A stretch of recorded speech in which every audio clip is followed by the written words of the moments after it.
This section is going to be on the presidential cabinet, and we're going to talk about what that is. So the question, kind of the supporting question here we're trying to answer is how is the presidential cabinet selected? And then what is its role? And cabinets in the United States government have been around for a very long time. So the first president, George Washington, the first thing he did is he wanted to have a group of advisors and then to give him ideas on, how to run the government. And so he had Secretary of War, Secretary of Treasury, Secretary of State, and then the Attorney General, which is the head of the Department of Justice. And the president's one person. You're running a huge nation. You've got to have people that can give you feedback on what to do.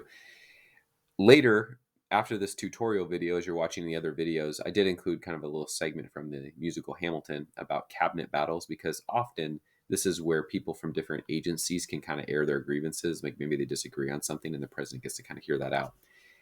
This is a kind of fictionalized version of a dispute between the Secretary of Treasury and Secretary of State, Hamilton and Jefferson, who really hated each other.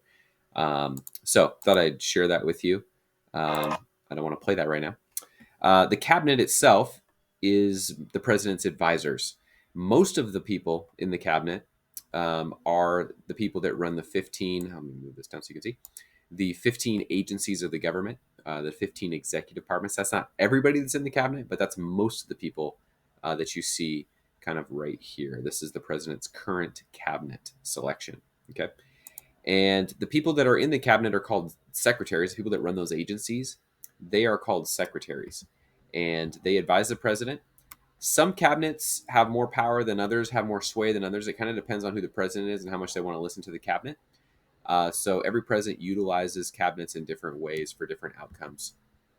Some of the reasons that people in the cabinet and the secretaries themselves limit their influence is that the people below the secretaries, which will be the next kind of series of videos, work for the government in what we call the bureaucracy.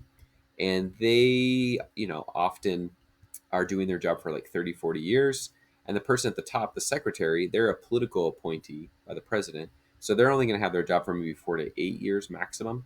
And so the person, it's kind of like if we got a new principal at Hanford High School, would that change the operations of Hanford High School? Probably not a lot, because the teachers are relatively the same. The people that, like the custodians and the people that work in the kitchen, are relatively the same. So there's some stability there.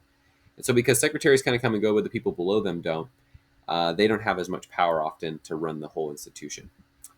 Also, members of Congress ask the secretary to testify all the time. They may ask them to go to dinners and fundraisers and different things. And so sometimes the people that are in Congress have a lot of power and influence over the secretary because they give the secretary their budget, as we learned in the prior unit. And then that budget and those requests and what they want may be different than what the president wants, as we've already seen with the Hanford budget, for those of you that did that assignment. And then finally, there's lobbyists that influence the secretaries and want them to pass certain legislation or have certain executive policies or roll back certain regulations of the government. So there's a lot of things influence cabinet secretary's role, and they do have power to advise the president, but there are other factors involved besides just what they want. Okay. When the new president comes to office, there's a new cabinet. So when Joe Biden replaced Donald Trump, all the people below in the executive departments got replaced, right? And so what do they look for to give you that job? They want experience in a policy area. Basically, do you know what you're talking about? For example, Tom Vilsack right here, the Secretary of Agriculture, he previously had that job. He's got a big background in farming, so it makes sense to give him that job again because he's got a lot of experience.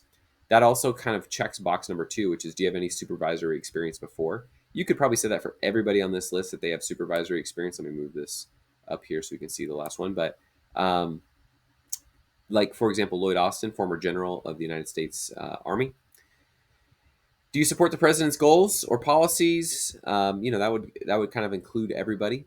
Do you support groups that hold support from groups that hold political power? So do other people in the industry support you? So, for example, Marcia Fudge and Xavier Becerra both supported within the developments that they work in. So Marcia Fudge has a long history of working in housing and urban development. She's got a big backing from different groups in that area.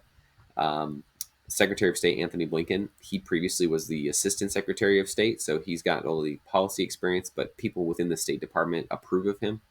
So that's kind of how this works. And then finally, there's some considerations on demographics. We know the United States is a pretty diverse country, different age groups, different ethnicities, different religions, all these different things. And you do kind of strive to have a cabinet that's more reflective of the nation as a whole. So, you try to have, whether that's having people of color or people, a split of male and female, wherever the case may be, trying to have demographic diversity. These are all things presidents have to consider when they're picking their cabinet. Every president picks their own, but these are things that kind of go into it. All of these people that you see on this list, they are nominated by the president, but they have to be confirmed by the Senate. So the president also knows, hey, wait a second, whoever I choose has to make it through the Senate. So the senators on those committees that we've talked about, they have to be willing to say, yeah, this person's good to go. And so you can't pick somebody way out in left field because they won't get confirmed, especially if the Congress is not controlled by your party. So there's a lot of checks in this system to kind of make sure that we get qualified candidates.